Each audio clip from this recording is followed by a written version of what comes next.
Hey y'all, and welcome to the kitchen. Today we're doing our second meal inside of our shortcut supper course, and it is Philly cheesesteak pasta.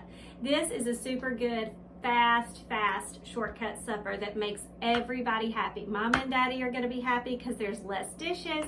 Kids are going to have happy bellies because they are full of yummy meat, veggies, and carbs. Okay, so first things first, we're going to take this pot, we're going to fill it up with some water, and I'm going to cook my pasta. Now, as in the first lesson, if you're choosing these out of order and this is just what you wanted for dinner tonight, you fill up your pasta pot, but you leave a couple inches at the top because you don't want it to overflow once it goes boiling and you add pasta in. So we're going to fill up this pot about 2 inches shy of the rim. And while I'm doing that, I'm going to go ahead and start the heat underneath my pan that's going to get my ground beef. Now, an important piece of cooking quickly in like a shortcut supper scenario is having multiple things going at the same time. Don't be frustrated with yourself if you can only do one of these pieces at each time, and then you have to put them together later. That's not the end of the world. The more you do it, the more you spend time in the kitchen, the easier it'll get. And then you'll be like me, and you could probably do it blindfolded, and you dream about food instead of people. So anyway, I'm getting my pasta pot on high heat. I'm going to move it to the back because that way it's out of the way. My burner on the back isn't going to be used. High heat, lid on. Lid on makes heat up come quicker.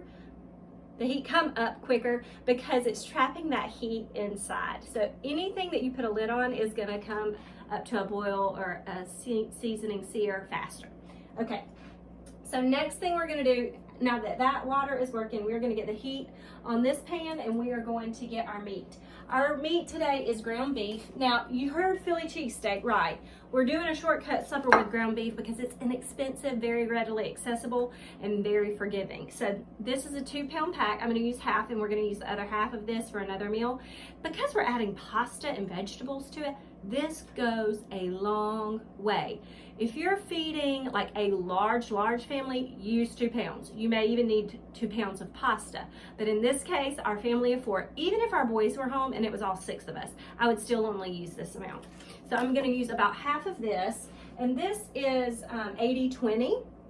It's up to you. You can use as lean of ground beef as you would like to use. You can even use ground turkey, or if you're doing a vegetarian option, you can use meat substitute. Whichever thing that you like here works just fine. And we're going to add so much flavor to it that even if you're using something like a ground turkey that doesn't have quite as much flavor as beef, you're going to get all of the flavor from our seasonings and the vegetables that are in here. So I'm going to rinse my hands off. Tiny bit of soap. Now we are going to season our meat right now, and then we're going to season our dish as a whole again later. And one of the things that you want to remember to do to give your food the most flavor possible is to season throughout your cooking process.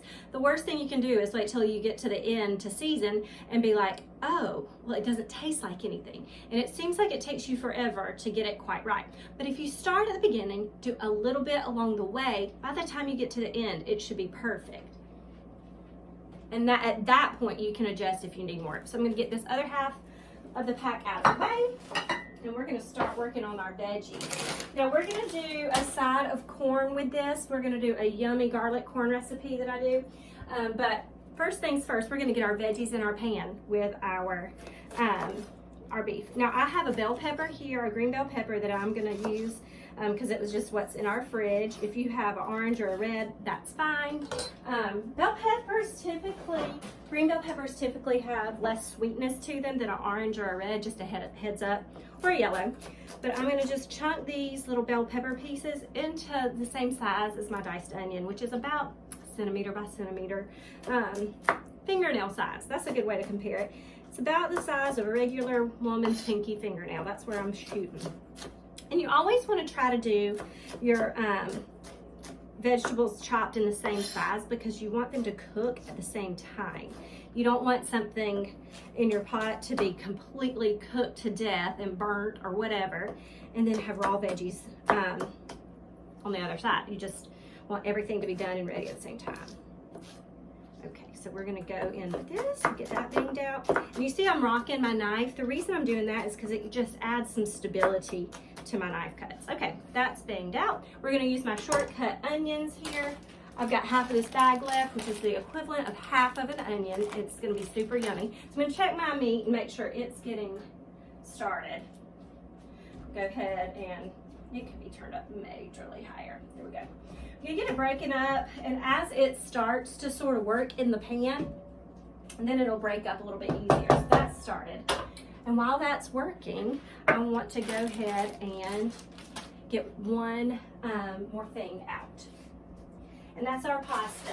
Now we have, I have elbows, I have rotini, we can use egg noodles. We have a lot, we keep a lot of different short and long pastas in our house at home. If you've got your pantry staple guide, you'll see that I have a different listed separately, short and long pasta. The reason is there's some things that it's just so much easier to eat short noodles with, like this Philly cheesesteak pasta. When you've got something like meat sauce and spaghetti or meatballs, that's one thing. But if you have something that's a heartier dish and it's chunks of things like that, a short noodle will pick up on your spoon or your fork evenly. So there's just a little bit of thought process into that. Secondly, my girls love these little curly rotinis. So this is what we're gonna go with. They also really like egg noodles, but I mean, who doesn't love a little corkscrew pasta? Any 5 or 3-year-old girl loves corkscrew pasta. That's who. So we're gonna go ahead and get our pasta in the water. Our water's boiling ever so slightly. And what I'm gonna do at this point is I'm gonna get some salt into my cooking water. And I hear my beef starting to sizzle. Okay. I'm gonna let that be covered another minute. It's not boiling quite as hard as I want it to be. So I'm gonna stir my meat. I'm gonna get in my peppers and onions.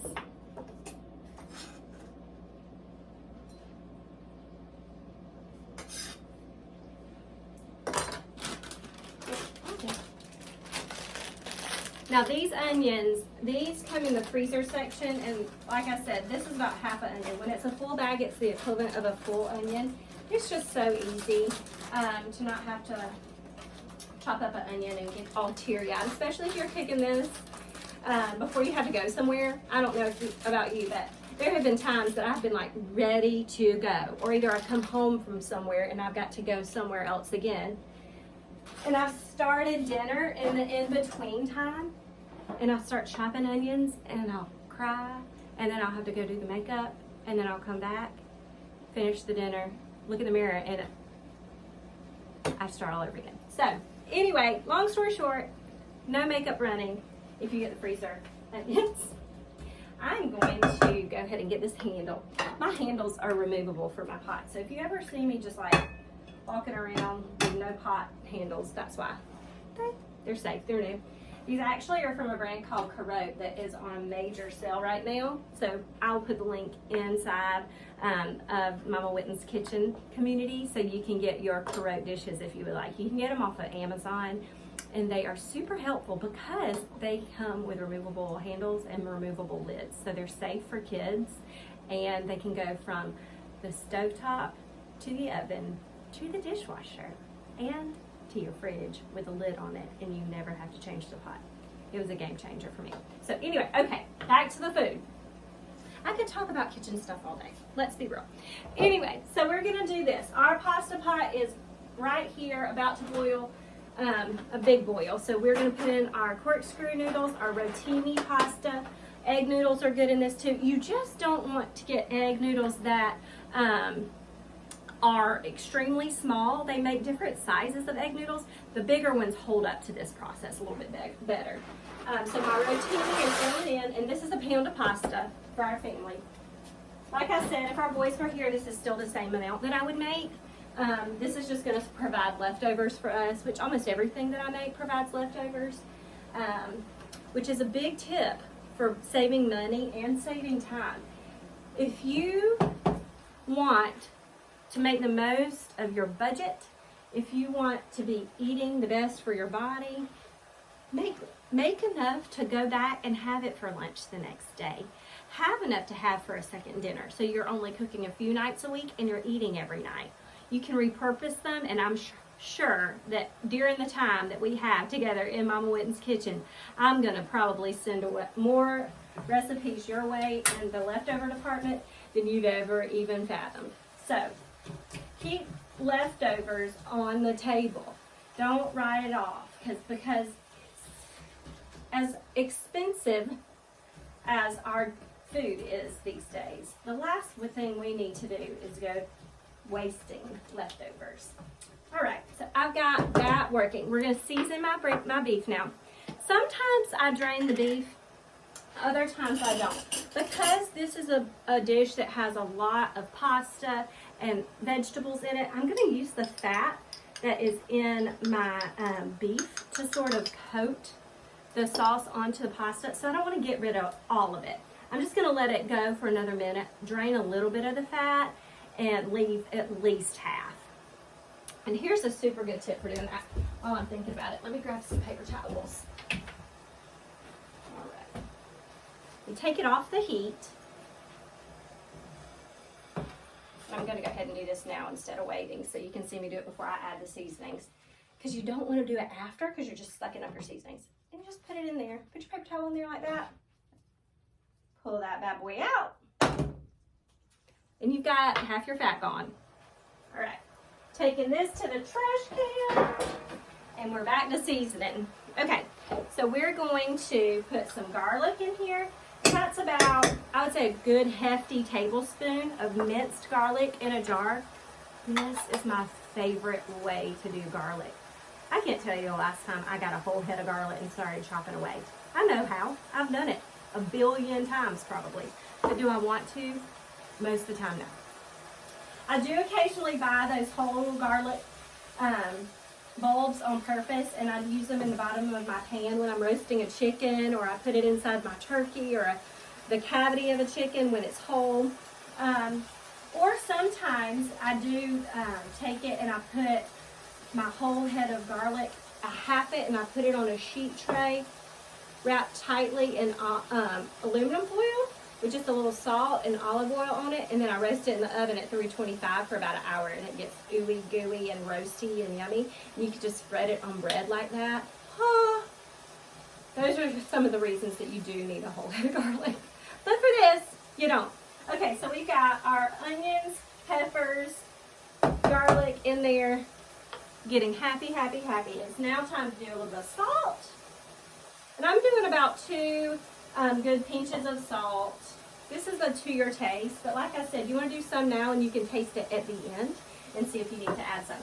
So that's salt and pepper. I'm going to put in about a half of palmful, which is about a half of a tablespoon, maybe a little bit more, of Italian seasoning. Just be careful with Italian seasoning and oregano. A little bit can go a long way. Brush that off. Almost forgot to put the lid back on this. Once your pot with your pasta in it, or any starch for that matter, is at a heavy boil, always take your lid off. If you're nervous about not being able to remember to watch it closely, you can always skip this step. But if it's not boiling hard, I get that lid back on and I wait for it to come up a little bit quicker. I don't have time to be patient for that thing. So, okay, here we go. Our Italian seasoning is in, and next we're going to do some Worcestershire sauce. Worcestershire gives a good savory flavor. There's so much in Worcestershire sauce. It's got savory, it's got some sweet, some garlic in it.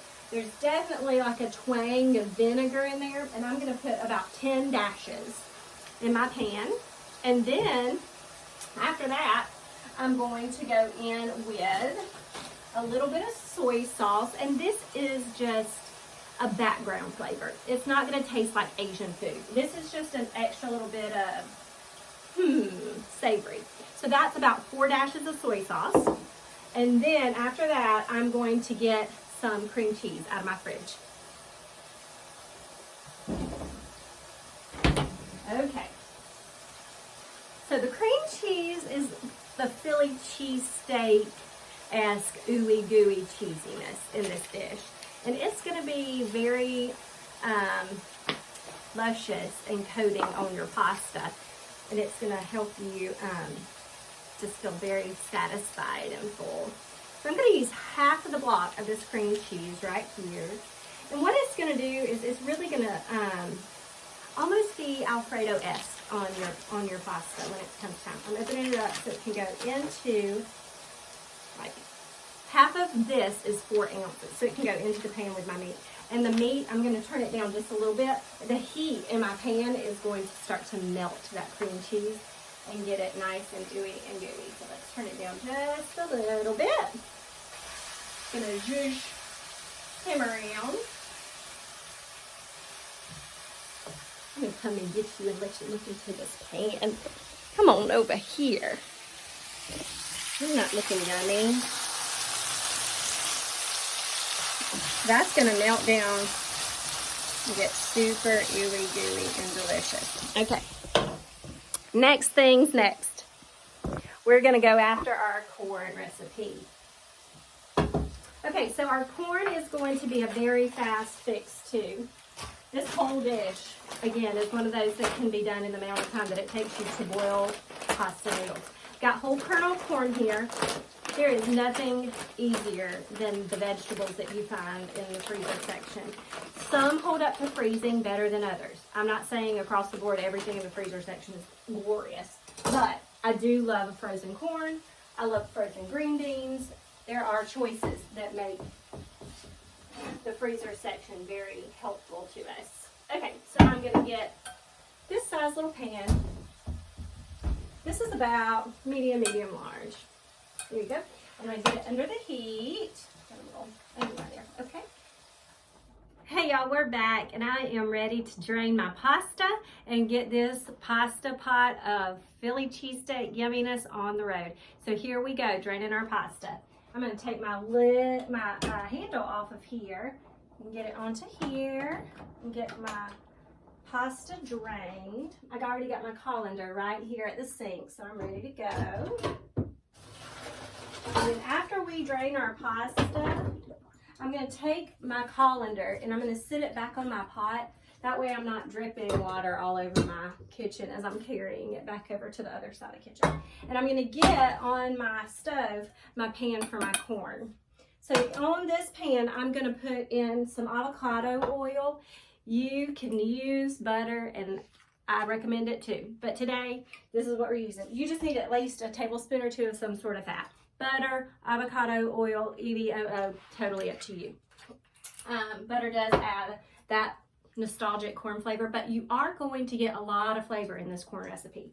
So we've got frozen corn. I've got a bag of whole kernel corn just out of the freezer section. This is really high quality vegetable here for your money. The thing about the freezer section is they freeze these things. So they're in their best state whenever they get into these bags to be put into the freezer. So you're going to get the nutrition that you're after in the vegetables at the freezer section. So don't necessarily write the freezer section off. So into my corn, I'm going to get some granulated garlic. I'm going to do about a teaspoon of that. Like 1 bag of corn, I would say is good for 4 people. If my boys were home, I would probably do 2 bags of frozen corn here and just double this recipe. So with my corn, I'm going to turn it down just a skoch. Move it spoon out, move it around. This is really just cooking through and getting that flavor of the seasonings warmed up and into the corn. I'm going to add some salt and pepper.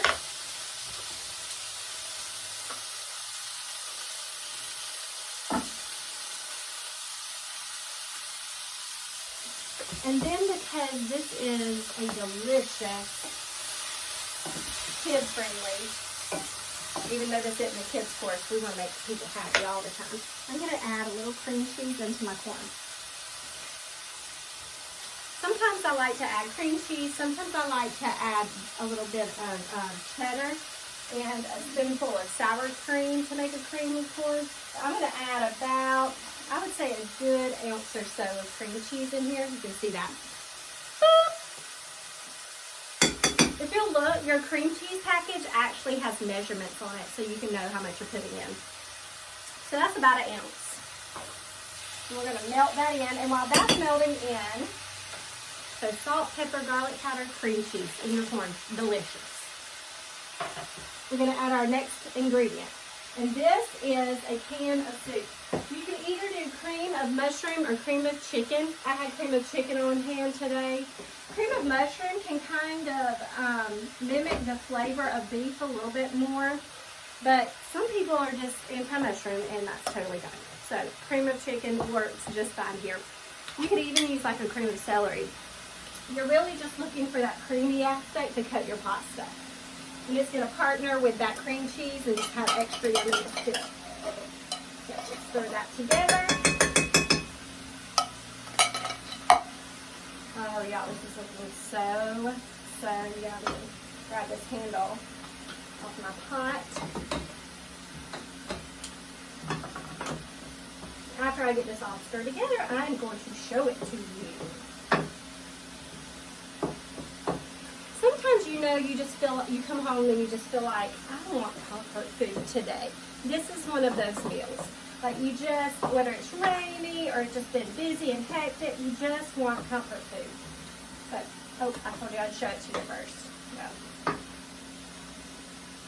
Bring it over here. Put my little, spread it down so I don't get my cutting board all messed up.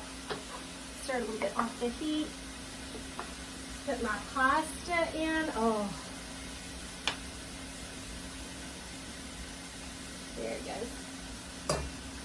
And we talked about this last episode, but I want to mention it to you again, in case this is your first one you're watching, or you haven't watched the episode 1.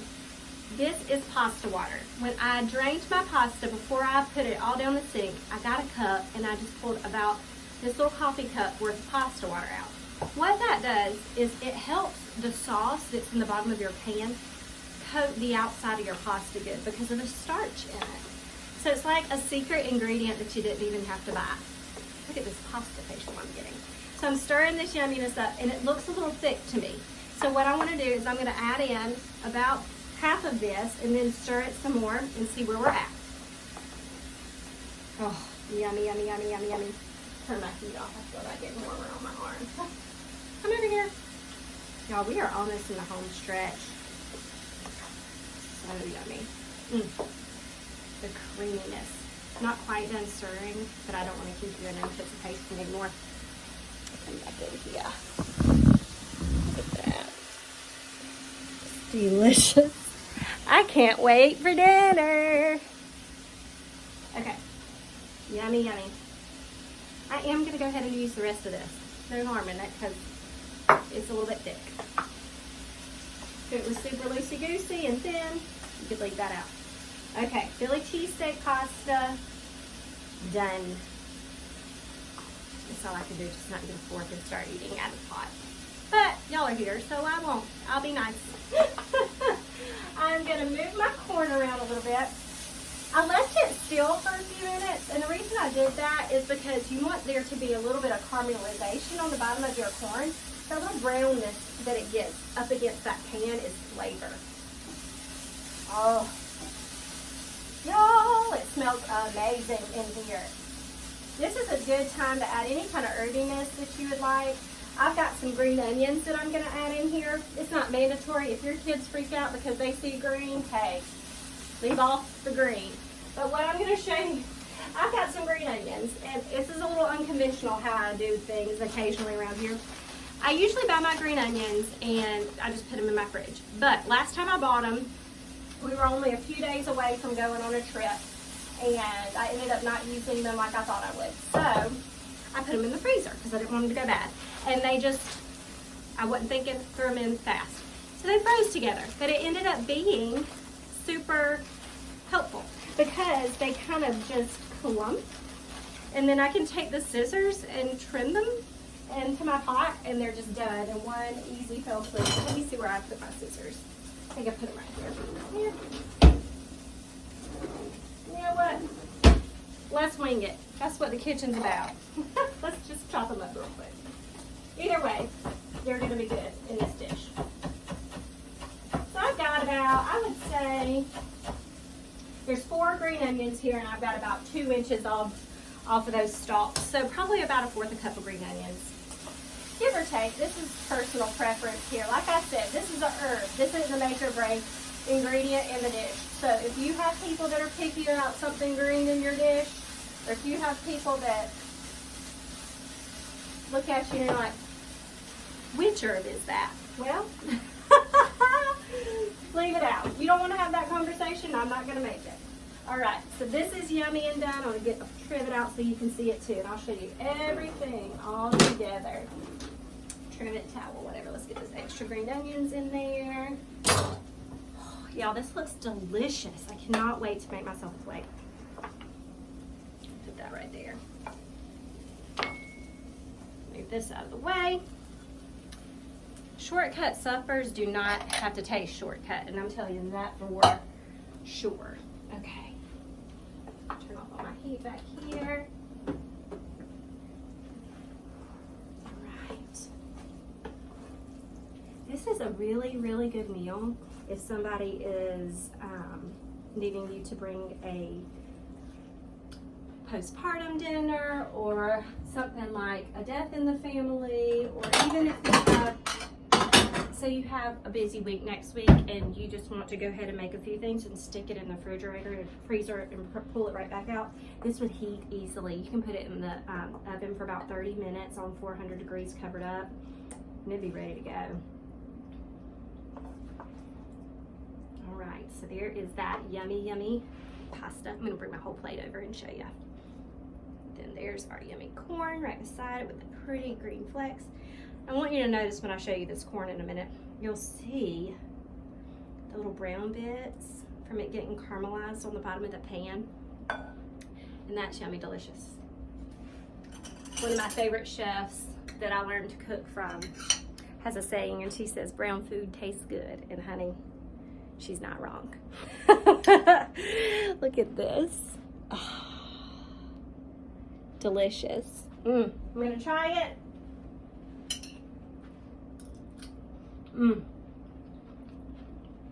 Y'all make this one. You won't regret it. Happy cooking, y'all. And see you next time. Bye.